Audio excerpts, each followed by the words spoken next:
வாழ்க வையகம், வாழ்க வையகம், வாழ்க வளமுடன். எல்லாம் வல்ல இறைவா, மெய்ப்பொருளே, சுத்த வெளியே, சூழ்ந்தெழுத்தும் பேரியக்க பேராதார பேருந்து ஆற்றலே, பேரறிவே, அன்னைக்கு வணக்கம், தந்தைக்கு வணக்கம், அருளாய் நிறைந்துள்ள ஆசான் அருள் தந்தை வேதாத்திரி மகரிஷி அவர்களுக்கு வணக்கம்.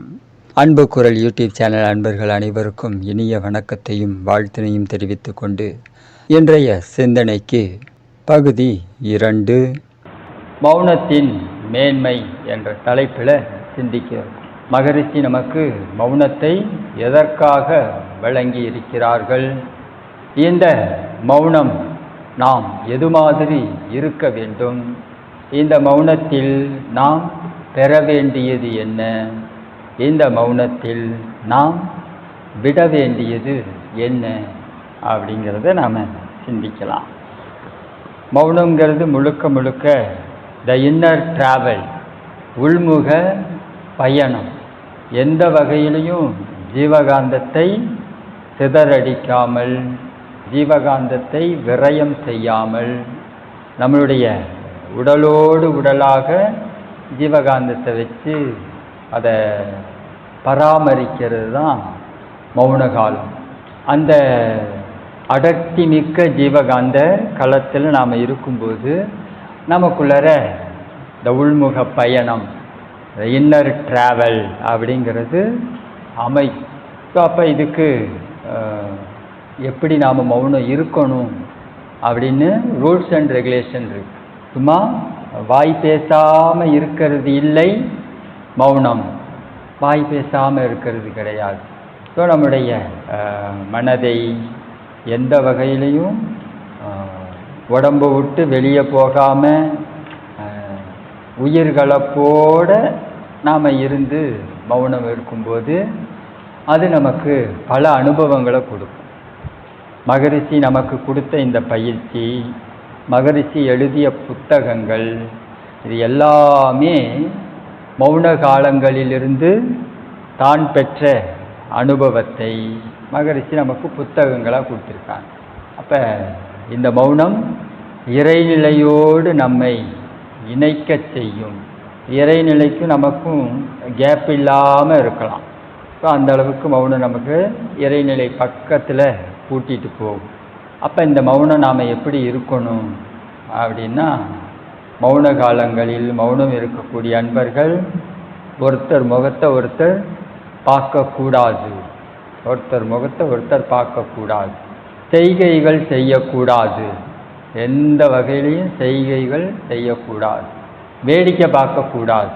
அவங்க என்ன பேசுகிறாங்க, இவங்க என்ன பேசுகிறாங்க, அங்கே என்ன நடக்குது, இங்கே என்ன நடக்குது அப்படின்னு வேடிக்கை பார்க்கக்கூடாது. ஓப்பன் பிளேஸில் அதிக நேரம் இருப்பதை தவிர்க்க வேண்டும். அதிக நேரம் ஓப்பன் பிளேஸில் இருக்கக்கூடாது. செல்ஃபோனை பயன்படுத்துகிறத தவிர்க்கணும். ஏன்னா செல்ஃபோனை பார்க்கும்போது நம்மளுடைய மைண்டு டைவர்ட் ஆகும். அவங்க ஒரு மெசேஜ் போடுவாங்க, நாம் அதுக்கு ரிப்ளை பண்ணுவோம். அதுக்கப்புறம் கண்ணு வழியாக செலவாகக்கூடிய ஜீவகாந்தம் அதிகம். மற்ற புலன்களை காட்டிலும் கண்கள் வழியாக வெளியேறக்கூடிய காந்தாற்றல் அதிகம். ஸோ அதனால் கம்ப்ளீட்டாக மௌன காலங்களில் செல்ஃபோனை தவிர்ப்பது சிறப்பு. புத்தகங்களை படிக்கக்கூடாது, புக்கு படிக்கக்கூடாது. மகரிஷியோட புக்காகவே இருந்தாலும் படிக்கக்கூடாது. நம்மளுடைய உடம்பை விட்டு மனசு வெளியே போகாமல் பார்த்துக்கணும். இப்போ இந்த ரூல்ஸ் அண்ட் ரெகுலேஷன் எல்லாம் ஃபாலோ பண்ணும்போது நமக்கு இந்த மௌனம் அப்படிங்கிறது பல அனுபவங்களை கொடுக்கும். இப்போ ஏன் ஒருத்தர் முகத்தை ஒருத்தர் பார்க்கக்கூடாது அப்படின்னா, இப்போ ஒருத்தர் முகத்தை நாம் பார்க்குறோம், அவங்க வாழ்க வளமுடன் சொல்கிறாங்க, நாம் திருப்பி என்ன பண்ண வேண்டியது இருக்கும்? வாழ்க வளமுடன் சொல்ல வேண்டியது இருக்கும். அப்போ நம்மளுடைய ஃபோக்கஸிங் மாறிடும். மௌனங்கிறது ஒரே சிந்தனை, நீடித்த சிந்தனை, நிலையான சிந்தனை. அப்படி நாம் மௌனத்தில் ஒரே சிந்தனையாக இருக்கும். ஏதாவது ஒரு கோட்பாடை ஆய்வு செய்வதற்காக அல்லது அதை புரிந்து கொள்வதற்காக நாம் இந்த மௌன காலங்களை பயன்படுத்துவோம். அப்போ ஒரே சிந்தனை, நீடித்த சிந்தனை, நிலையான சிந்தனை அப்படிங்கும்போது அதுக்கு இடையூறாக இருக்கிறது எல்லாம் தவிர்க்கணும். இப்போ ஒருத்தர் முகத்தை ஒருத்தர் பார்த்தோம்னா அவுட் ஆஃப் ஃபோக்கஸ் ஆகிடும். அதே மாதிரி அங்கே என்ன நடக்குது, இங்கே என்ன நடக்குது அப்படின்னு வேடிக்கை பார்த்தாலும் அவங்க பேசுகிறது என்ன, இவங்க பேசுகிறது என்னன்னு காதை கொடுத்தோன்னாலும் வெளியே வந்துடும். ஸோ அந்த ஒரே சிந்தனை, நீடித்த சிந்தனை, நிலையான சிந்தனைங்கிறது அமையாது. அப்போ இதை எல்லாத்தையும் தவிர்க்கணும். புக்கை படிச்சுக்கிட்டு மகரிஷியே இந்த வார்த்தை சொல்கிறாங்க, மௌன காலங்களில் புத்தகங்களை படித்து கொண்டு காலத்தை விரயமாக்காதீர்கள். பிரபஞ்ச தன்மாற்றம் அனைத்தையும் மகரிஷி புத்தகங்களாக எழுதி வச்சு அவங்களே சொல்லக்கூடிய வார்த்தை, மௌன காலங்களில் புத்தகங்களை படித்து கொண்டு காலத்தை விரயமாக்காதீர்கள். அதை எப்போ வேணால் படிக்கலாம், எப்போ வேணால் படிக்கலாம். ஆனால் மௌன காலங்கிறது நாம் என்ன பண்ணணும் அப்படின்னா சிந்திக்கணும், தற்சோதனை பண்ணணும், நம்மளை ஆய்வுக்கு உட்படுத்திக்கணும். இப்போ தற்சோதனையும் மௌனமும் தான் முக்கியம். ரெண்டாவது ஆழமாக டெப்த்தாக தவம் பண்ணணும். ஆழ்ந்த தவம், தற்சோதனை, இந்த மனசை ஒரே நிலையாக, நீடித்த சிந்தனையாக, நிலைத்த சிந்தனையாக வச்சுக்கணும். இதுக்கு இடையூறாக இருக்கிறது எல்லாத்தையும் நாம் தவிர்க்கணும், டோட்டலாக தவிர்க்கணும். அப்படி ஓப்பன் பிளேஸுக்கு போனோம் அப்படின்னா ரொம்ப நேரம் இருக்கிறத தவிர்த்தரலாம். இப்போ அடுத்து நாம் பிரேக் விட போகிறோம் அப்படின்னா வெளியில் போய் தான் தீரணும். எதுக்காக ரொம்ப நேரம் இருக்கக்கூடாது அப்படின்னா, இப்போ இந்த ஹாலில் இருக்கக்கூடிய காந்தக்களம் வேறு, இது நம்முடைய உடலுக்கு, நம்மளுடைய முயற்சிக்கு இது ஒத்துழைக்கும். நமக்கு ஒத்துழைப்பாக இந்த காந்தம் இயங்கும். ஆனால் இந்த ஹாலை விட்டு வெளியே ஓப்பன் பிளேஸுக்கு போயிட்டோம் அப்படின்னா அங்கு எல்லா வகையான காந்தமும் இருக்கும். அப்போ அந்த காந்தம் நம்மளுடைய இந்த நீடித்த சிந்தனைக்கு, நிலையான சிந்தனைக்கு என்ன பண்ணலாம், கொஞ்சம் டிஸ்டர்ப் பண்ணலாம். ஸோ நம்மளை டேக் டைவர்ஷன் பண்ணுறதுக்கு வாய்ப்பு இருக்குது. அதனால தான் ஓப்பன் பிளேஸில் அதிக நேரம் இருப்பதை தவிர்க்க வேண்டும். அந்த காந்தம் எல்லாம் கலந்த காந்தம். ஆனால் ஒரு ஹாலுக்குள்ளே இருக்கோன்னா அது அப்படி இருக்காது, அது ஒரே காந்தமாக இருக்கும். அது நம்மளுடைய ஒத்து போகக்கூடிய ஆற்றலோடு இருக்கும். ஸோ அதனால் ஓப்பன் பிளேஸில் இருக்கிறத நாம் தவிர்க்கணும். அப்போ இது எல்லாத்தையும் நாம் ஃபாலோ பண்ணோம் அப்படின்னா மௌனத்தில் நமக்கு பல அனுபவம் கிடைக்கும்.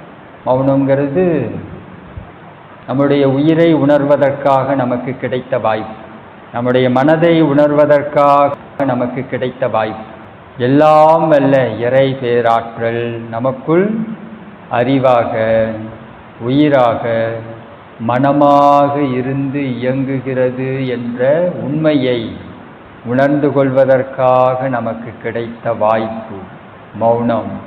அத்தகைய சிறப்புமிக்க மௌனத்தை நாம் துவங்கி இருக்கிறோம்.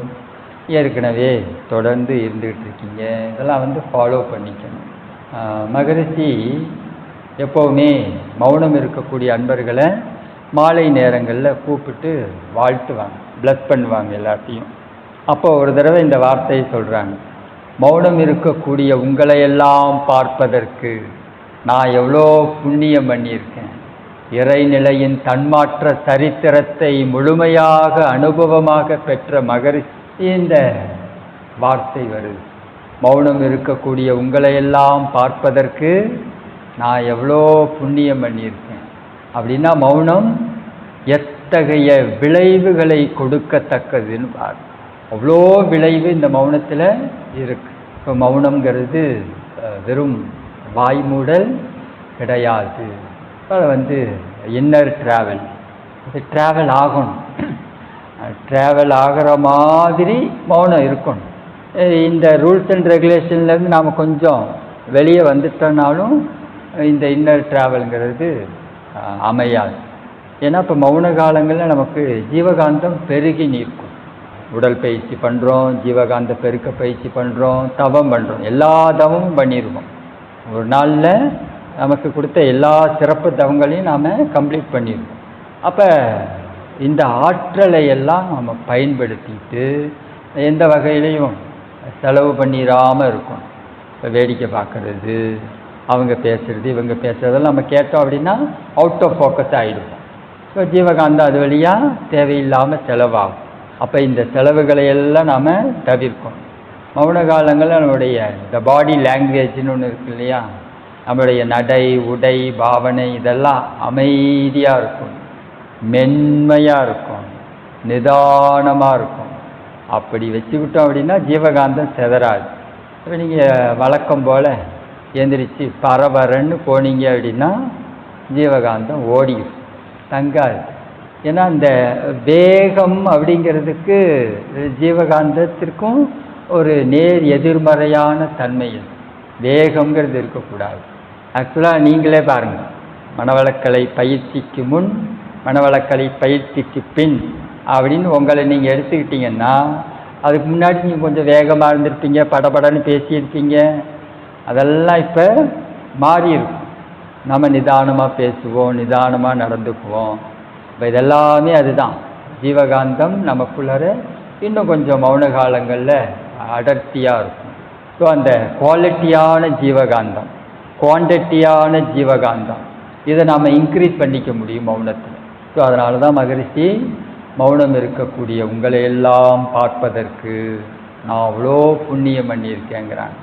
அப்போ அந்த அளவுக்கு இறைநிலைக்கும் நமக்குமான அந்த ரிலேஷன்ஷிப்பு சிறப்பாக அமையும் மௌனத்தில். அதெல்லாம் நாம் பயன்படுத்திக்கலாம்.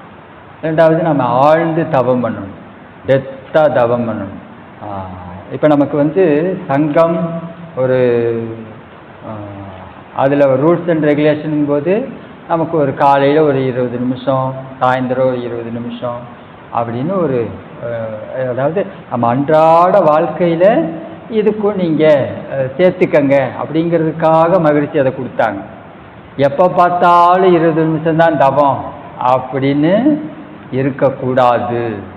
முடிஞ்ச அளவுக்கு எக்ஸ்பேண்ட் பண்ணிக்கங்க. தவத்தினுடைய நேரத்தை கொஞ்சம் எக்ஸ்ட்ரா எடுத்துக்கங்க. தனியாக பண்ணும்போது அதுக்காக போய் மன்றத்தில் உக்காந்திட்டு இது மாதிரி ஐயா ஆலியாரில் சொன்னார், தவத்தை கொஞ்சம் எக்ஸ்ட்ரா நடத்துங்க ஐயா அப்படிலாம் மன்றத்தில் போய் சொல்லக்கூடாது. நான் மன்றத்துக்கு போனால் அங்கே ரூல்ஸ் அண்ட் ரெகுலேஷன் என்னவோ அதுதான், அதனுடைய புரோட்டோக்காலை நம்ம டிஸ்டர்ப் பண்ணிடக்கூடாது. தனிப்பட்ட முறையில் நாம் மௌனம் இருக்கும்போது அல்லது தவம் பண்ணும்போது இது மாதிரி டெப்த்தாக தவம் பண்ணணும், லாங் டைம் தவம் பண்ணணும். இப்போ நாமளே பாருங்கள், இப்போ அடுத்து பஞ்சபூத நவக்கிரக தவம் நமக்கு 3/4 மணி நேரம் 45 நிமிஷம் வர்ற மாதிரி தான் தவத்தை இங்கே ரெடி பண்ணி வச்சுருக்கோம் மௌனத்துக்கு மட்டும். எப்படி இப்போ மணிமண்டபத்துக்கு போனோம்னா அங்கே 1/2 மணி நேரம் தான், 1/2 மணி நேரத்தில் கம்ப்ளீட்டாக முடியும். நம்ம மௌன காலங்களில் கொஞ்சம் லாங் டைம் தவம் அப்படிங்கிறதுக்கு பிளான் பண்ணிக்கணும். ரெண்டாவது மௌனங்கிறது நமக்கு செட் ஆகிறதுக்கே நம்மளுடைய பருவுடல், நுண்ணுடல், காந்த உடல், இந்த 3 உடம்பு ஒன்று சேர்ந்து மௌனத்தில் செட் ஆகிறதுக்கே நமக்கு 3 நாள் ஆயிடும். 3 நாள் ஆயிடும். நாம் வந்ததே 3 நாள் மௌனத்துக்கு தான் வந்திருக்கோம். என்ன பண்ணுறது? பரவாயில்ல, போக போக என்ன பண்ணலாம், கொஞ்சம் எக்ஸ்டெண்ட் பண்ணிக்கலாம். அப்பப்போ மன்றங்களில் சிறப்பு மௌனமெல்லாம் நடத்துகிறாங்க இல்லையா, அங்கெல்லாம் மௌனத்தில் அடிக்கடி கலந்துக்கங்க. நம்மளுடைய அன்றாட செயல்பாடுகளில் நாம் கொஞ்சம் மாறிக்கணும். மனவளக்கலைக்கு முன்னாடி இருந்துற மாதிரியே இப்போயும் நாம் இருக்கக்கூடாது. கொஞ்சம் நிதானமாக இருக்கணும், அமைதியாக இருக்கணும், படபடன்னு இருக்கக்கூடாது. ஸோ நம்மளுடைய ஜீவகாந்தத்தை முடிஞ்ச அளவுக்கு அன்றாட வாழ்க்கையிலையும் தேவையில்லாமல் செலவு பண்ணுறத கொஞ்சம் குறைச்சிக்கலாம். நம்ம என்ன பண்ணாலும் ஜீவகாந்தம் செலவாக தான் செய்யும். தேவையில்லாதது என்ன பண்ணலாம், குறைச்சிக்கலாம். அப்படி குறைச்சிக்கிட்டு அடிக்கடி மௌனம் இருந்து பழகுங்க. நமக்கு இங்கே ஒரு 3 நாள் மௌனம்னு வந்தால் கூட உடனே செட் ஆகிடும். கொஞ்சம் லாங் டைம் மௌனம் இருக்கிறது சிறப்பு. நிறைய அனுபவங்கள் எடுக்கலாம். 1 வாரம், 10 நாள், 15 நாள் அப்படின்னு வாய்ப்புள்ளவங்க கொஞ்சம் லாங் டைம் மௌனம் அப்படின்னு பிளான் பண்ணிக்கங்க. பண்ணிவிட்டு மௌனம் இருங்க. இப்போ இந்த விஷயத்தையெல்லாம் நம்ம கொஞ்சம் ஆராய்ச்சிக்கு எடுத்துக்கிட்டு எது மாதிரி மௌனம் இருக்கணுமோ அது மாதிரி மௌனம் இருக்கும். மௌனம் நமக்கு இறைநிலையை பற்றிய உண்மைகளை அனுபவமாக கொடுக்கும். மகரிஷி அந்த பஞ்சபூத நவகிரக தவத்தில் வார்த்தை கொடுக்குறாங்க இல்லையா, மண்ணின் உற்பத்தி ரகசியத்தை உணர்ந்து கொள்வோம், மண்ணோடு உயிர்கலப்பு பெறுவோம். மௌன காலங்கள் இதெல்லாம் சாதாரணமாக நடக்கும். மண்ணின் உற்பத்தி ரகசியத்தை தெரிஞ்சுக்கலாம். மண் எப்படி உருவானுச்சு, அதுவும் அணுக்களான கூட்டு தான். அது எப்படி ஒன்று சேர்ந்துச்சு, அது ஒன்று சேர்ந்து கெட்டி பொருளாக எப்படி மாறிச்சு அப்படிங்கிற அனுபவம். இப்போ மகரிஷி அதை சொல்கிறாங்க. கெட்டி பொருள் பஞ்சபூதங்களில் 5வது தத்துவம் மண்.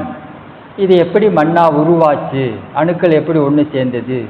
இதே மண்ணில் பலவிதமான ரகசியங்கள் இருக்கு. நிலம் நடுவே, நீர் ஊடே, உலோகங்கள், ரசாயனங்கள், இதெல்லாம் ஒன்று சேர்ந்து தான் இந்த பூமி உருண்டையாக இருக்கு. அப்போ இது எப்படி உருவாச்சு, உலோகங்கள் எப்படி இதில் உருவாச்சு அப்படிங்கிறது எல்லாத்தையும் தெரிஞ்சுக்கலாம். இதை தெரிஞ்சுக்கும் போதே கூடையே சேர்த்து நமக்கும் இந்த பருவுடல் எப்படி அமைஞ்சதுங்கிற உண்மையும் தெரிஞ்சுக்கலாம். ஏன்னா பஞ்சபூதங்களில் அங்கேருந்து கிடைச்ச உணவுகள் எடுத்து தான் இந்த பருவுடலை வளர்த்துருக்கோம். இப்போ நம்மளுடைய உடலை பற்றிய உண்மைகளை தெரிந்து கொள்ளலாம். காற்றின் உற்பத்தி ரகசியம், காற்றோடு உயிர்கலப்பு பெறுதல். அப்போ பஞ்சபூதங்களை பற்றிய உற்பத்தி ரகசியத்தை தெரிந்து கொள்ளலாம். பஞ்சபூதங்களோடு உயிர்கலப்பு பெறலாம். இப்பயும் நம்மளோட அது இருக்குது, அதோட நாம் இருக்கோம். ஆனால் இருக்கிறது அது வேறு மாதிரி இருக்குது, நாம் வேறு மாதிரி இருக்கோம். தன்மையில் வித்தியாசம் வருது. அந்த தன்மை மாறக்கூடாது, இந்த தரம் மாறாமல் இருக்கணும். பஞ்சபூதங்களோடு நாம் தன்மை மாறாமல் தரம் மாறாமல் இணைந்து வாழ்ந்து வரும்போது தான் நமக்கு இந்த வாழ்க்கையினுடைய நிலைப்பாடு என்னங்கிறது புரியும். இறைவன் இத்தகைய சிறப்புமிக்க வாழ்க்கையை நமக்கு எதற்கு உருவாக்கி கொடுத்தாங்கிறது புரியும். இந்த மனித பிறவி எத்தகையது அப்படிங்கிறத நாம் புரிஞ்சுக்கலாம். அப்போ இந்த மௌன காலங்களில் நாம் இதெல்லாத்தையும் ஃபாலோ பண்ணணும். அனுபவம் கிடைக்கும், நிறைய அனுபவம் கிடைக்கும். கிடைக்கிற மாதிரி நாம் மௌனம் இருக்கும். அப்போ இங்கே நிறைய மௌனம் பார்க்குறேன் நான். என்ன மௌனம் அப்படின்னா, ஹால் மௌனம், டைம் டு டைம் மௌனம். காலையில் 9:30லேருந்து அடுத்த பிரேக் விடுற வரைக்கும் ஒரு மௌனம். அதுக்கப்புறம் மறுபடியும் பேசுறது. அதுக்கப்புறம் டீ எல்லாம் சாப்பிட்டு வர்றோமா, அதுக்கப்புறம் மறுபடியும் மௌனத்தை ஆரம்பிக்கிறது. அப்போ இது டைம் டு டைம் மௌனம். ஒரு சிலர் இருப்பாங்க, இல்லை காலையில் 9:30லேருந்து சாயந்தரம் 5:15 வரைக்கும், ஏன்னா ப்ரோக்ராம் முடிஞ்சிடுது, அதுக்குள்ளே நிகழ்ச்சி முடிஞ்சிடும், அது வரைக்கும் மௌனம். அப்போ மற்ற நேரங்களில் பேசுறது. அப்போ இது மாதிரியெல்லாம் மௌனம் இருந்தோம் அப்படின்னா நமக்கு இந்த இன்னர் ட்ராவல்ங்கிறது அமையுமான்னா அமையாது. ஏன்னா நம்ம பேசிட்டோம், நம்முடைய சிந்தனையில் அவுட் ஆஃப் ஃபோக்கஸாக போகுது, வெளியில் போகுது அப்படின்னா இந்த ஜீவகாந்தமும் சேர்ந்து போயிடும், உயிரும் சேர்ந்து போயிடும். அப்போ அதெல்லாம் நடக்காமல் பார்த்துக்கணும். நம்ம உடம்பை விட்டு உணர்ச்சி வயப்பட்ட நிலையில் ஆற்றல் போச்சுன்னு வச்சுக்கோங்க, போனால் போனது தான், திரும்பி வராது. அது நீங்கள் கஷ்டப்பட்டு 1 வாரம் சேர்த்துருக்கலாம், அல்லது 1 மணி நேரம் தவம் பண்ணி சேர்த்துருக்கலாம். உணர்ச்சி வசப்பட்டு அந்த ஆற்றல் வெளியே போனது தான், திரும்பி நம்ம உடம்புக்கு வந்து சேராது. இப்போ நம்ம தவம் பண்ணுறோம், உட்காந்து பஞ்சபூத நவகிரக தவம் பண்ணுறோம், துரியாதீதம் பண்ணுறோம், 9 மைய தவம் பண்ணுறோம். இதெல்லாம் ஆற்றல் சேரும், உணர்வோடு போயிட்டு உணர்வோடு வந்துடுவோம், ஆற்றல் குவியும். ஆனால் உணர்ச்சி வசப்பட்டோம் அப்படின்னா ஆற்றல் விரயம்தான், போனது தான், திரும்பி வராது. அதனால் எந்த வகையிலையும் ஆற்றலை விரயம் செய்யாதீர்கள், ஜீவகாந்தத்தை விரயம் பண்ணிடாதீங்க. ஏன்னா நம்மளுடைய பேசிக்கே அதுதான். நம்முடைய வழி நடத்துறது, நம்மளை பாதுகாப்பது, நமக்குள்ளாக இருந்து சிறப்பான இறைநிலைக்கும் அல்லது பிரபஞ்ச தோற்றத்துக்கும் நமக்குமான அந்த ரிலேஷன்ஷிப் எல்லாம் உருவாக்கி கொடுக்கறது இந்த ஜீவகாந்தம் தான். காந்தமே அனைத்துக்கும் பாலமாக இருக்கிறது. அத்தகைய சிறப்புமிக்க காந்தத்தை நாம் எந்த வகையிலையும் மௌன காலங்களில் முடிஞ்ச அளவுக்கு விரயம் பண்ணாமல் பார்த்துக்கோங்க. இப்போ நாம் டீ பிரேக் போக போகிறோம். டீ பிரேக் எழுந்திரிச்சு நடக்கிறீங்க அப்படின்னா, இப்போ உங்களுடைய வலது கால் எடுத்து பூமியில் வைக்கிறீங்கன்னு வச்சுக்கோங்க. அப்படி வைக்கும்போது ஒரு அதிர்வு வரும் இல்லையா? அந்த அதிர்வை கவனிச்சுக்கிட்டே உங்கள் உடம்புக்குள்ளே இருக்கு. உங்கள் உடம்பு விட்டு வெளியே வந்துடாதீங்க. ஸோ அமைதியாக போய் நிதானமாக டீ குடிக்கிறோங்கிற உணர்வோடு குடிச்சிட்டு அமைதியாக வாங்க. மகரிஷி கொடுத்த எல்லா வார்த்தைகளுக்கு பின்னால் இருக்கக்கூடிய விஞ்ஞானத்தையும் மெய்ஞானத்தையும் நாம் அனுபவமாக பெறுவதற்கு இந்த மௌனம் என்பது நமக்கு பேருதவியாக அமைகிறது. மகிழ்ச்சி கொடுத்த எல்லா வார்த்தைகள்லையும் இருக்கக்கூடிய சயின்ஸ் என்னன்னு நம்ம புரிஞ்சுக்கலாம். அதில் இறைநிலையினுடைய இயக்க பண்புகள் என்ன அப்படிங்கிறத புரிஞ்சுக்கலாம். அது நமக்குள் எவ்வாறு செயல்படுகிறது அப்படிங்கிற உண்மையையும் நம்மால் உணர்ந்து கொள்ள முடியும். ஸோ மௌனம்ங்கிறது அவ்வளவு சிறப்புமிக்க ஒரு செயலாகும். இப்போ இந்த மௌனத்தில் நாம் நம்முடைய உடல் அசைவுகள், மன அசைவுகள், இதெல்லாம் கொஞ்சம் ஆழ்ந்து கவனிக்கணும். நம்மளுடைய எந்த விதமான இடையூறும் இல்லாமல் மௌனம் இருக்கணும். அதுக்காக தான் காப்பு கயிறு கட்டிக்கிறோம். காப்பு கயிறு கட்டுறதே அதுக்கு தான். நம்முடைய உடல் தன்மை, மனதின் தன்மை, இதெல்லாம் அருள் பேராற்றலோடு இணைஞ்சு இருக்கணும். அதனால தான் அருள் காப்பு சொல்லி அந்த அருள் காப்பு கயிறை கட்டிக்கிட்டு மௌனம் இருக்கும். ஜென்ரலாக மகரிஷி இந்த வளாகத்துக்குள்ளற அருள் பெரும் ஜோதி நகரில் ஆரம்பிக்கும்போது, ஏன்னா அன்னைக்கு இப்போ இருக்கிற மாதிரி செக்யூரிட்டிலாம் அன்னைக்கு கிடையாது. அன்னைக்கு வெறும் காடாக கடந்த இடம். அப்போ மகரிஷி அருள் காப்பு போட்டு எல்லாத்துக்கும் அருள் கயிறு கட்டி விட்டுட்டு தான் எல்லா பயிற்சியுமே ஆரம்பித்தாங்க. எல்லா பயிற்சியுமே இங்கே அப்படி தான் நடந்துச்சு. ஏன்னா ஒரு பாதுகாப்பு வேணும் மற்ற ஜீவன்கள்ட்ட இருந்து. எல்லா ஜீவனும் இங்கே இருக்குது அப்படிங்கிறதுக்காக அதை தொட்டு மேற்கொண்டு இப்போ நாம் மௌனத்துக்கு மட்டும்தான் காப்பு கயிறு கொடுக்குறோம். அந்த அருள் தன்மையோடு நாம் இருக்கணும். எந்த விதமான இடையூறும் இருக்காமல் சமுதாயம் குடும்பத்தில் எல்லாரும் இருந்து அதை சூழ்நிலையை விட்டுட்டு தான் இங்கே வந்திருக்கோம். அப்போ நம்மளுடைய நோக்கம் நிறைவேறக்கூடிய அளவுக்கு இயற்கையினுடைய ஒத்துழைப்போடு, குடும்ப ஒத்துழைப்போடு நம்ம இந்த மௌனத்தை நிறைவாக இருந்து கடைபிடிக்கணும். அப்படிங்கிறதுக்காக தான் காப்பு கயிறு கட்டிக்கும். ஸோ நம்ம காப்பு கயிறு கட்டிக்கும்போது நம்மளுடைய அருள் தன்மை அப்படிங்கிறது கொஞ்சம் இன்க்ரீஸ் ஆகும். ஏன்னா நம்மளுடைய இந்த உயிர் நாடின்னு இருக்கு இல்லையா, உயிர் நாடி இயங்கக்கூடிய இடங்கள்னு இருக்குது. அதை தான் பெரியவங்க சயின்ஸாகவும் கண்டுபிடிச்சிருக்காங்க. நம்மளுடைய மணிக்கட்டில் கட்டும்போது இந்த மஞ்சள் ஒரு அருள் காப்போட சேர்த்து அதை அணியும் போது அந்த தன்மையோடு சேர்ந்து நம்மளுடைய நாடியில் ஒர்க் ஆகும். இது த விசிபிள் இன்விசிபிள் எல்லாம் கலந்தது. நாம் பார்க்கக்கூடிய பொருளோடும் இணைஞ்சு வாழ்ந்துட்டுருக்கோம்.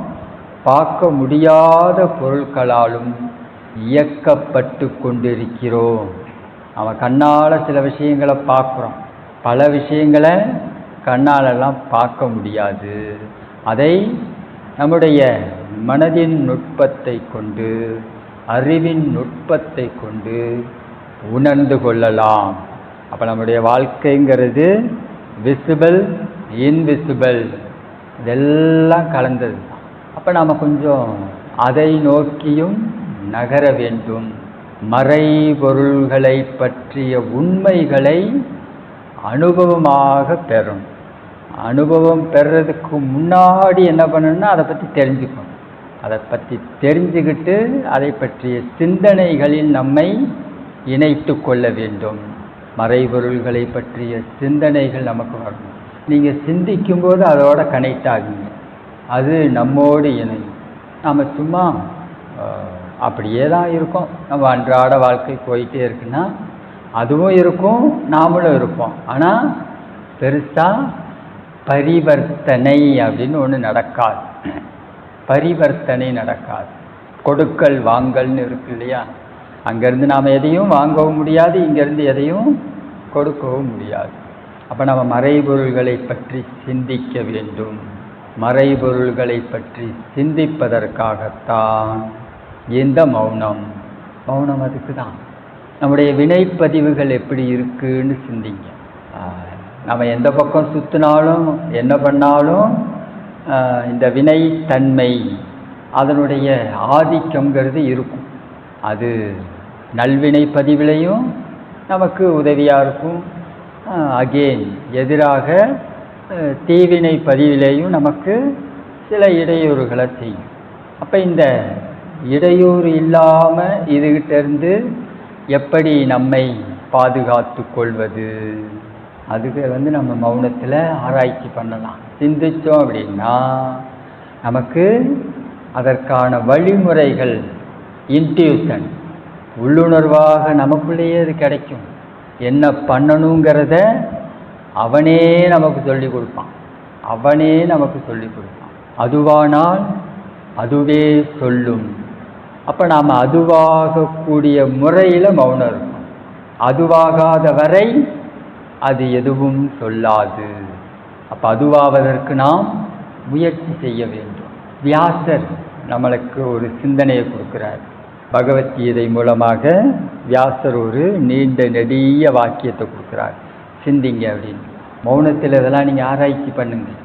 நீ அதுவாக இருக்கிறாய், ஆனால் நீ அது கிடையாது. நீ அதுவாக வேண்டுமானால் நீ நீயாக இருக்கக்கூடாது. அப்படியானால் நீ யார், அது எது?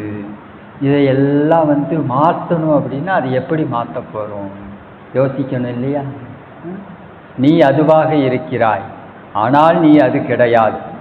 நீ அதுவாக வேண்டுமானால் நீ நீயாக இருக்கக்கூடாது. இப்போ இந்த சிந்தனையெல்லாம் நம்ம கொஞ்சம் மௌனத்தில் எடுத்துக்கிட்டோம் அப்படின்னா அதனுடைய ஆழமான உண்மைகளை புரிஞ்சுக்கலாம். நாம் இறைநிலையிலேருந்து வந்தோம். இறைவன் தான். தன்மாற்ற சரித்திரத்தில் நாம் இறைநிலையினுடைய தன்மையாக இருக்கும்.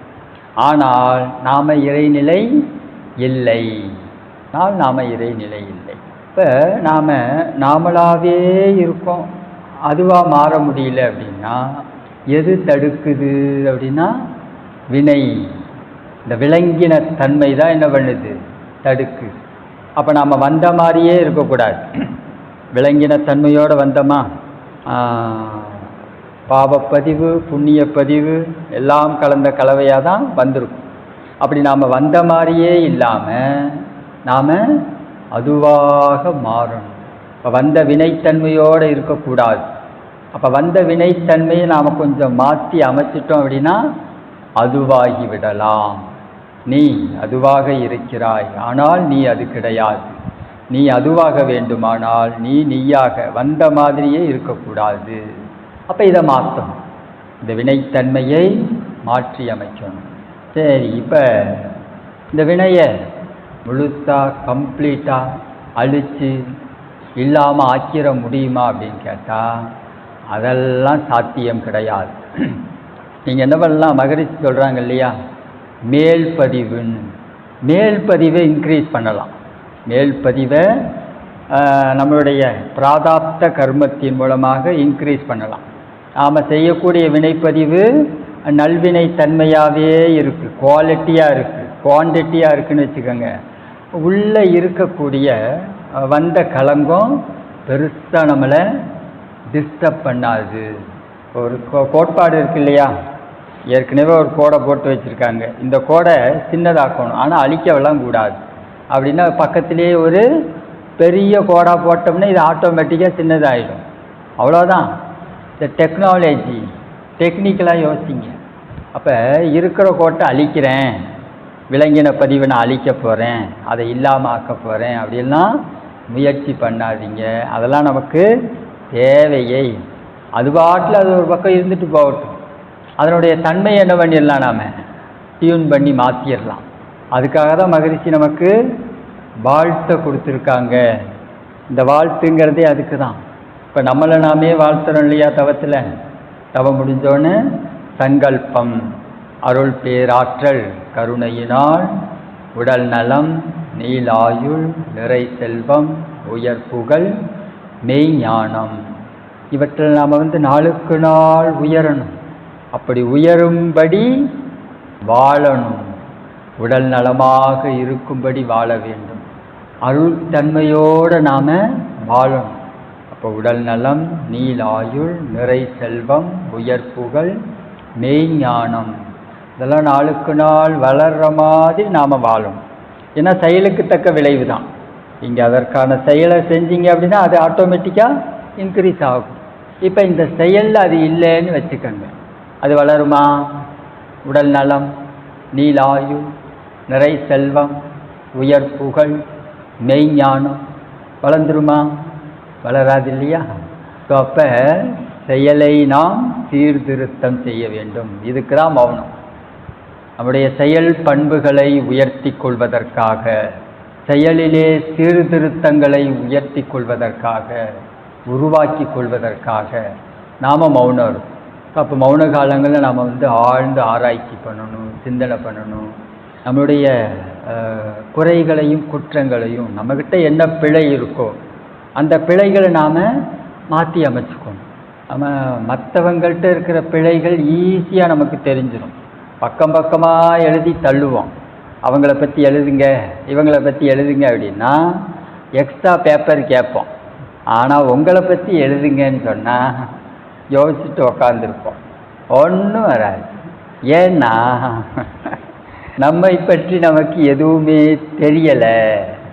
அடுத்தவங்களை பற்றி தெரிஞ்சுக்கிட்டு வாழக்கூடிய அளவுக்கு நம்ம மேலே நாம் அக்கறை செலுத்தவில்லை, நம்ம மேலே அக்கறை செலுத்தலை. அப்போ இதை தான் என்ன பண்ணணுங்கிறாங்க மகரிஷி, பயிற்சி மூலமாக மாற்றி அமைக்க வேண்டும். உங்களை பற்றி தெரிஞ்சுக்கங்க, உங்கள் உடம்பை பற்றி தெரிஞ்சுக்கங்க, உங்கள் மனசை பற்றி தெரிஞ்சுக்கங்க, உங்களுடைய உயிரை பற்றி தெரிந்து கொள்ளுங்கள். உங்களை பற்றி நீங்கள் தெரிஞ்சுக்கிட்டாவே நாம் எந்த இடத்துல எது மாதிரி நம்முடைய எண்ணம், சொல், செயல்களை வச்சுக்கணுங்கிற அந்த ஒரு கிளாரிட்டி கிடைக்கும் நமக்கு. நம்ம மற்றவங்களை பற்றி தெரிஞ்சுக்கிறதுனால ஒரு பிரயோஜனமும் நமக்கு இல்லை. நம்முடைய வாழ்க்கையை நாம் வாழவே முடியாது. அப்போ இந்த மௌனங்கிறதெல்லாம் கொஞ்சம் அதை நோக்கி நாம் ட்ராவல் பண்ணலாம். அருள் பேர் ஆற்றல் அப்படிங்கிறது எது மாதிரி இயங்குகிறதுங்கிற உண்மையெல்லாம் நாம் தெரிஞ்சுக்கலாம். ஏன்னா அது இல்லாமல் நாம் கிடையாது. நம்மளை வழி நடத்துறது மறைபொருளாக இருக்கிறது. அது எப்படி நம்மளுடைய அறிவின் வழியாக செயலூக்கம் தருகிறது அப்படிங்கிறதெல்லாம் நம்ம கொஞ்சம் சிந்திச்சு பார்க்கணும். நமக்கு அப்பப்போ அந்தந்த இடத்துல ஃப்ளாஷ் ஆகும். இதை செய்யாதுன்னு அறிவு சொல்லுது, ஆனால் மனசு கேட்க மாட்டேங்குது. அப்போ என்ன அர்த்தம் அப்படின்னா, கரெக்டு தான், அறிவு சொல்லுது, பட் மனசு கேட்க மாட்டேங்குது. அப்படிங்கப்ப அறிவு வேறாகவும் மனம் வேறாகவும் இயங்குகிறது. என்னைக்கு இந்த அறிவும் மனசும் ஒன்றாகுதோ அப்போ தான் இந்த குழப்பம் வராது. இந்த குழப்பம் வருகிறது என்றால் அறிவுக்கும் மனதிற்கும் இடையே இடைவேளி இருக்குன்னு அர்த்தம். இப்போ இந்த இடைவேளியை குறைக்க வேண்டியது யாரோட பொறுப்பு? அவங்களுடைய பொறுப்பு. இந்த இடைவேளியை குறைப்பதற்காக நீங்கள் முயற்சி செய்தால் மட்டும்தான் இடைவேளி என்பது குறையும். நீங்கள் அதற்கான முயற்சி எதுவுமே எடுக்கலை அப்படின்னா அது இப்படியே தான் இருக்கும். நம்மளுடைய அறிவுக்கும் பழக்கத்துக்கும் விளக்கத்துக்கும் இடையே போராடக்கூடிய ஜீவனா மனிதன் இருக்கான்னு மகரிஷி சொல்கிறாங்க இல்லையா, அது இருந்துக்கிட்டே தான் இருக்கும். பழக்கத்தை நம்மால் விடவும் முடியாது, விளக்கத்தை தவிர்க்கவும் முடியாமல் ரெண்டுத்துக்கும் நடுவில் போராடும். ரெண்டுத்துக்கும் நடுவில் போராடி அப்போ இந்த நிலை மாறணும் அப்படின்னா நம்முடைய அறிவுக்கும் மனதிற்கும் வேறுபாடு இல்லாத தன்மையை உருவாக்கும். அது எப்போ உருவாகும் அப்படின்னா நமக்கு இந்த போட்டி, பொறாமை இதெல்லாம் இல்லாத மனதுக்கு அது சாத்தியம். அறிவுக்கும் மனதிற்குமான இணக்கத்தன்மையை, ரிலேஷன்ஷிப்பை ஸ்ட்ராங் பண்ணுறதுல கொஞ்சம் காலதாமதம் ஏற்படும், காலதாமதம் உண்டாகும். அப்போ இந்த காலதாமதத்தை நாம் தவிர்க்கணும் அப்படின்னா அடிக்கடி மௌனம் இருந்து நம்மளுடைய கேரக்டரை ஸ்டடி பண்ணணும். இப்போ அருகுண சீரமைப்புன்னு கொடுத்துருக்காங்க இல்லையா? பேராசை, சினம், கடும்பற்று, முறையற்ற பால்கவர்ச்சி, உயர்தாழ் மனப்பான்மை, வஞ்சம். இந்த 6ம் மனிதர்களுடைய கேரக்டரோ குணமோ இல்லவே இல்லை. இது எல்லாமே விலங்கினத்தினுடைய கேரக்டர். பேராசை, சினம், கடும்பற்று, முறையற்ற பால்கவர்ச்சி, உயர்தாழ் மனப்பான்மை, வஞ்சம், இதெல்லாமே விலங்கினத்தினுடைய கேரக்டர். அப்போ இந்த விலங்கினத்தினுடைய குணங்களை எல்லாம் நம்முடைய குணங்களாக நாம் வச்சு அதோடு வாழ்ந்துட்டு இருக்கிறதுனால தான் அறிவுக்கும் மனதிற்கும் இடையே போராட்டம், பழக்கத்துக்கும் விளக்கத்துக்கும் இடையே போராட்டம். அப்போ இது மாறணும் அப்படின்னா நாம் இந்த ட்ராக்கிலிருந்து அந்த ட்ராக்கு மாறணும். நிறைமனம், சகிப்புத்தன்மை, ஈகை, கற்பு, சமநேர் நிறை உணர்வு, மன்னிப்பு, இந்த ட்ராக்குக்கு நாம் மாறினாதான் நம்முடைய அறிவை பலப்படுத்த முடியும், மனதை தூய்மைப்படுத்த முடியும். அப்போ இந்த தன்மையில்தான் நமக்குள்ளற அந்த ஜீவகாந்த ஆற்றலை செறிவு பெறச் செய்யும். அப்படி செறிவு பெற்று நம்மளுடைய உடம்பில் இருக்கக்கூடிய இந்த 7 சக்கரங்கள் இருக்கு இல்லையா? மூலாதாரம், சுவாதிஸ்தானம், மணிப்பூரகம், அநாகதம், விசுக்தி, ஆக்கினை, துரியம், இது எல்லாமே கிளாண்டு தான், நாளமில்லா சுரப்பிகள் தான். இப்போ இந்த நாளமில்லா சுரப்பிகள்லாம் ஒன்றொன்றும் பஞ்சபூதங்களோடு தொடர்புடையதாக இருக்கு இல்லையா? அப்போ வெளியே இருக்கக்கூடிய பஞ்சபூதத்துக்கும் நம்ம உடம்புக்குள்ள இருக்கக்கூடிய பஞ்சபூதத்துக்கும் ஒரு நல்ல ரிலேஷன்ஷிப் இருக்கணும். இது ஒன்றுக்கொன்று முரண்பாடாக இருந்ததுன்னு வச்சுக்கோங்க. வெளியே இருக்கிறது ஒரு மாதிரி இருக்குது, நம்ம உடம்புக்குள்ளே இருக்கிறது ஒரு மாதிரி இருக்குது அப்படின்னா நமக்கு குழப்பங்கள் இருக்கும். உடலிலே நோய், மனதிலே குழப்பம், வாழ்க்கையில் சிக்கல், இதெல்லாம் இருந்துக்கிட்டே தான் இருக்கும். இப்போ இதெல்லாம் இருக்குது அப்படின்னா நம்ம உடம்புல இந்த 7 சக்கரங்கள் சீராக ஒரே மாதிரி இயங்கவில்லை என்று பொருள். அது ஒரே மாதிரி இயங்கலை, சீராக இயங்க மாட்டேங்குது. ஒரு கிளாண்டு வேகமாக சுற்றுது, ஒன்று ஸ்லோவாக சுற்றுதுன்னு வச்சுக்கோங்க. ஒன்று வேகமாக சுற்றுது, ஒன்று ஸ்லோவாக சுற்றுது. இதனுடைய வெளிப்பாடு தான் நம்முடைய மனக்குழப்பம். அப்படி இருக்கக்கூடாது, அது ஒரே மாதிரி சுற்றணும். 7 சக்கரமும் ஒரே ஸ்பீடில் ஒரே எனர்ஜியோடு இருக்கும். முதல்ல எனர்ஜி லோடாகும், ஆற்றல் அங்கே குவியணும். குவிந்த ஆற்றல் சரியாக சீராக இயங்க வேண்டும். அப்படி இயங்கும்போது தான் நம்மளுடைய மனக்குழப்பம் இல்லாமல் முடிவெடுக்கும், தெளிவாக வாழ முடியும். நம்மளுடைய அறிவுக்கும் மனசுக்கும் போராட்டங்கிறதே வராது. அறிவு என்ன சொல்லுதோ அது அப்படியே மனம் கேட்கும்.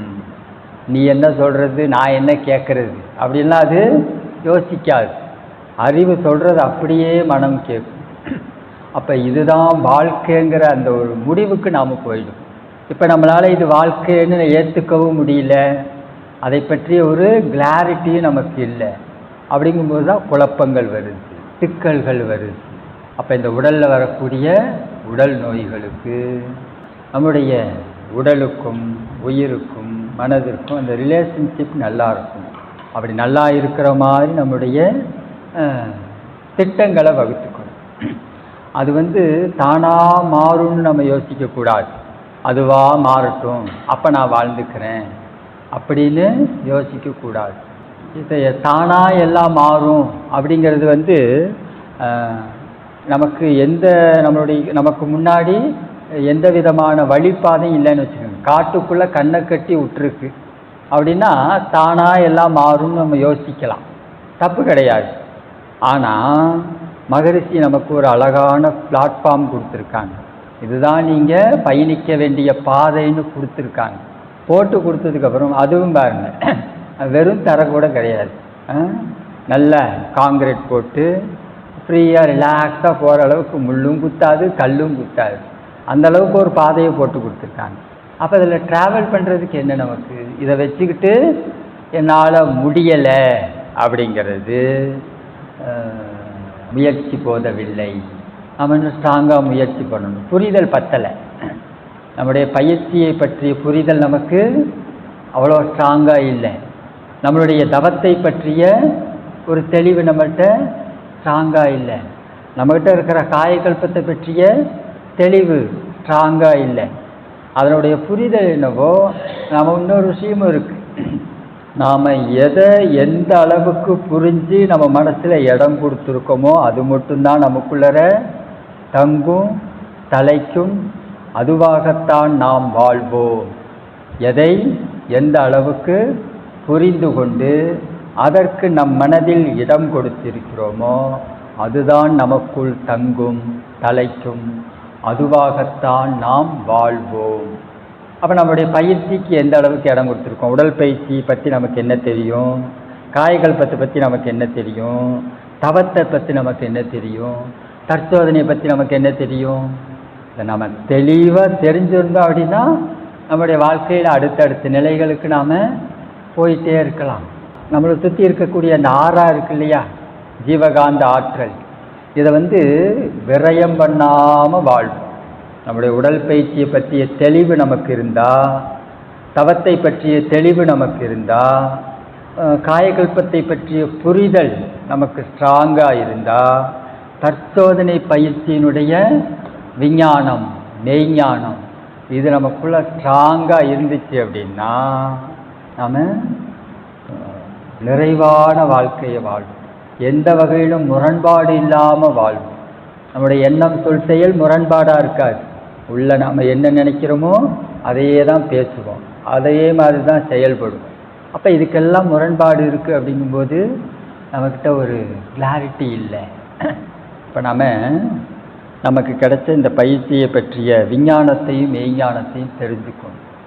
மகரிஷி நம்மளுடைய உடல் பயிற்சிக்கு உடல் தவம்னு ஒரு பேர் சொல்கிறாங்க இல்லையா, புத்தகத்தில் அந்த முன்னுரையில் அது எழுதியிருக்காங்க.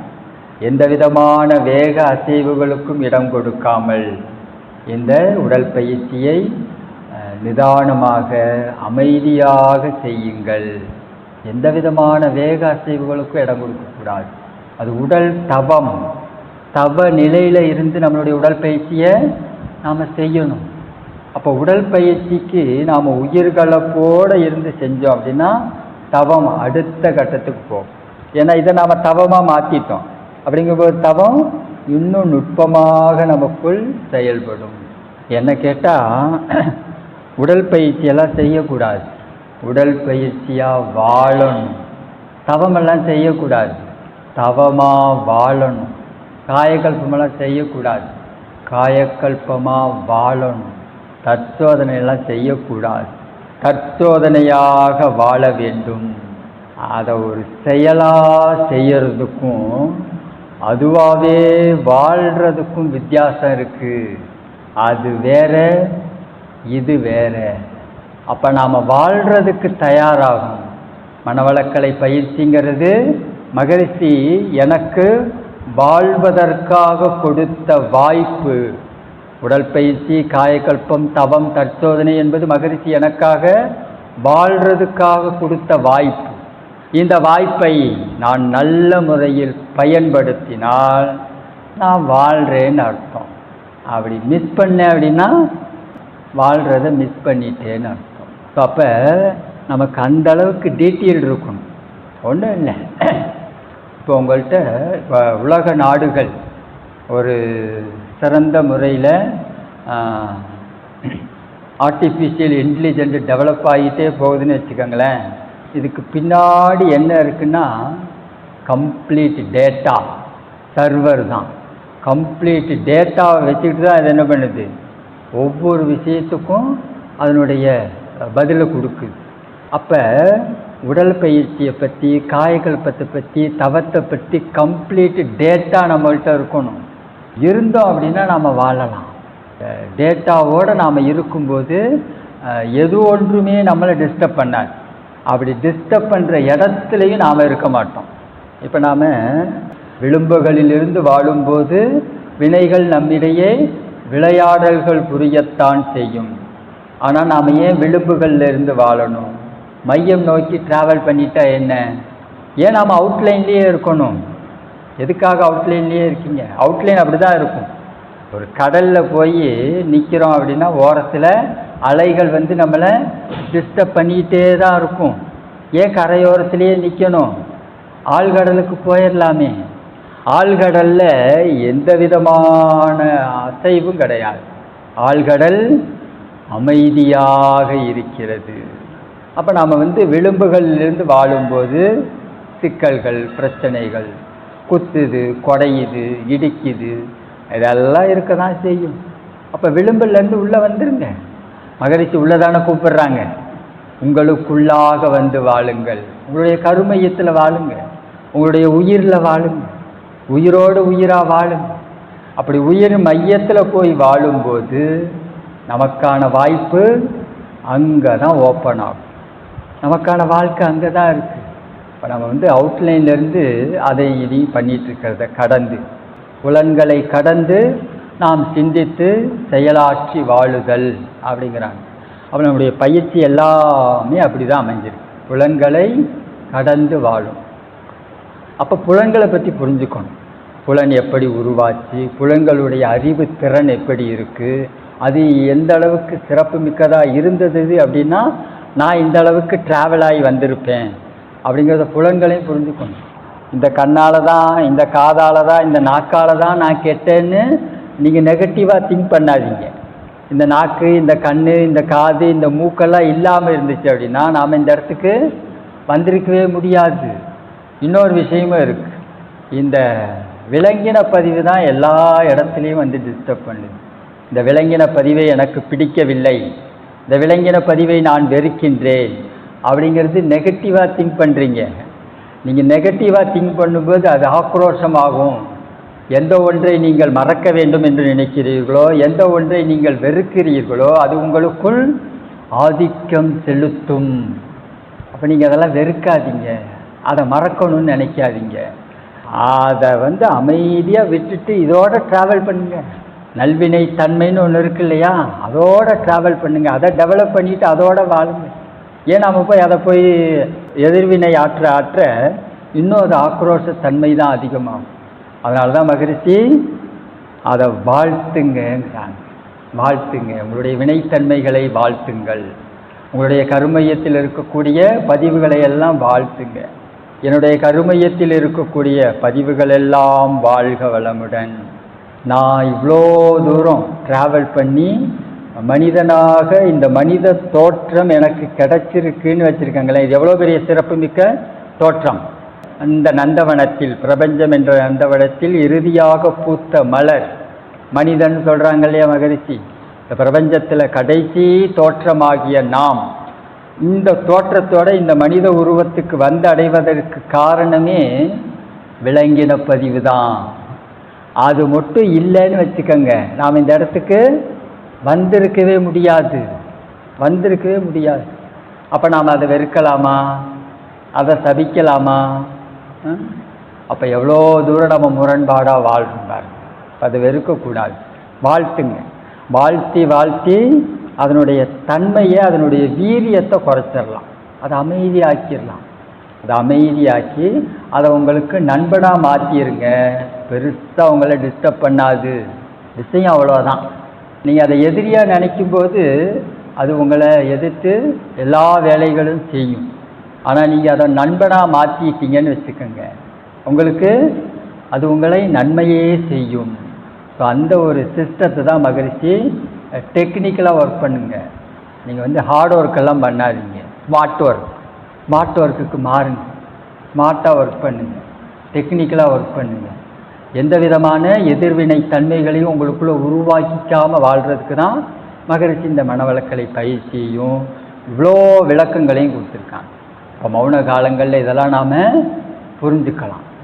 ஆய்வு பண்ணுங்கள். இது எல்லாத்தையும் ஆய்வு பண்ணுங்கள். அதனால தான் மகரிஷி புத்தகங்களை படிக்காதீர்கள். இப்போ நம்ம புக்கை படித்தோம் அப்படின்னா புக்கோட தன்மைக்கு நம்ம போயிடுவோம். அதில் உள்ள அந்த பேராவோ அல்லது ஒரு வாக்கியம் அதோட ட்ராவல் ஆகிட்டு. இப்போ புத்தகங்கள் நம்ம டேக் டைவர்ஷன் பண்ணணும். நீங்கள் மற்றவங்க முகம் பார்க்குறீங்கன்னா டேக் டைவர்ஷன் ஆவீங்க. அங்கே என்ன பண்ணுறீங்க, இங்கே என்ன பண்ணுறாங்கன்னு வேடிக்கை பார்த்தோம்னா டேக் டைவர்ஷன் ஆகிடுவோம். அப்போ இது எல்லாத்தையும் தவிர்த்துட்டு நிலைத்த சிந்தனையாக, ஒரே சிந்தனையாக, நீடித்த சிந்தனையாக இருப்பதற்கு இந்த மௌனத்தை நாம் பழகி கொள்ள வேண்டும். அப்படி இருக்கும்போது நமக்குள்ள பல அனுபவங்களை அவன் கொடுப்பான். அதுவானால் அதுவே சொல்லும். அப்போ நாம் அதுவாகிறதுக்கான வழிமுறைகளை ஃபாலோ பண்ணணும். வேற ஒன்றும் கிடையாது, வழிமுறை தான். இந்த வழிமுறை ஃபாலோ பண்ணி கொஞ்சம் கொஞ்சமாக நம்மளுடைய கேரக்டரை நம்ம ஸ்டடி பண்ணி வாழ்ந்தோம்னா நிதானமான வாழ்க்கையை வாழலாம். எப்போவுமே நாம் எங்கே தவம் பண்ணாலும் சரி, மன்றங்களில் பண்ணாலும் சரி, அல்லது தனியாக வீட்டில் உட்காந்து பண்ணாலும் சரி, நம்முடைய உடம்பை லேசாக வச்சுக்கோங்க. உடம்பு தளர்வாக இருக்கும், டைட்டாக இருக்கக்கூடாது, இறுக்கமாக உட்காராதீங்க. ஃபுல் அண்ட் ஃபுல் ரிலாக்ஸாக உட்காருங்க. உங்களுடைய இருக்கை நிலைங்கிறது எந்த வகையிலையும் இரத்த ஓட்டம், வெப்ப ஓட்டம், காற்றோட்டம் இதுக்கு டிஸ்டர்ப் இல்லாமல் இருக்கும். அந்த அளவுக்கு ரிலாக்ஸாக உட்காருங்க. தவத்தில் நம்முடைய உடம்பு இந்த வாட்டர் பெட்டெல்லாம் பார்த்துருக்கீங்க இல்லையா? இப்போ வாட்டர் பெட்டில் நம்ம படுத்திருந்தோம் அப்படின்னா ஒரு பக்கம் பிடிச்சி அழுத்தி விட்டால் அந்த தண்ணி ஆடுறதுக்கு தகுந்த மாதிரி உடம்பு ஆடும் இல்லையா? அது மாதிரி இருக்கணும். தவத்தில் காற்று பட்டால் கூட உடம்பு அசையணும், போட்டு இறுக்கமாக உக்காந்துட்டு இருக்காதீங்க. சரியா? நீங்கள் என்ன பண்ணுங்கள், ரிலாக்ஸேஷன் அப்ளை பண்ணுங்கள். கம்ப்ளீட்டாக பாதங்கள்லேருந்து ஆரம்பித்து ரிலாக்ஸேஷன் அப்ளை பண்ணிவிட்டு அதுக்கப்புறம் நீங்கள் நாடி சுத்திக்கு போகலாம். 2 கைகளையும் கோர்த்து கண்களை மூடி நிமிர்ந்து உக்காந்திக்கங்க. பாதங்களை தளர்த்தி கொள்கின்றோம். கம்ப்ளீட்டாக ரிலாக்ஸ் பண்ணுங்கள். கணுக்கால் பகுதி, கண்டங்கால் பகுதி, முழங்கால், தொடைப்பகுதி அனைத்தையும் நன்றாக தளர்த்தி கொள்கிறோம். இடுப்பு பகுதி, வயிற்று பகுதி, மார்பு பகுதி, முதுகு பகுதி, தோள்பட்டைகள், கைகள் கம்ப்ளீட்டாக ரிலாக்ஸ் பண்ணிக்கங்க. கழுத்து, தலைப்பகுதி, கண்கள், கன்னம், நெத்தி பகுதி, காதுகள் அனைத்தையும் ரிலாக்ஸ் பண்ணிக்கலாம். Relax your body, relax your mind. ஆசன வாயு லூஸ் பண்ணிக்கங்க, ஃப்ரீயாக விட்டுருங்க. உடலையும் மனதையும் தளர்வாக வைத்து கொண்டு நாடி சுத்தி பிராணாயாமம். அப்போ இது எல்லாத்தையும் நல்லபடியாக செஞ்சு நாமும் நம் குடும்பமும் வாழ்வில் எல்லா வளங்களும் நிறைவாக பெறுவோம் என்று கூறி இந்த சிந்தனையை நிறைவு செய்து கொள்வோம். இந்த சிந்தனை உங்களுக்கு பிடிச்சிருந்ததுன்னா நம்முடைய யூடியூப் சேனலை சப்ஸ்கிரைப் பண்ணிக்கோங்க.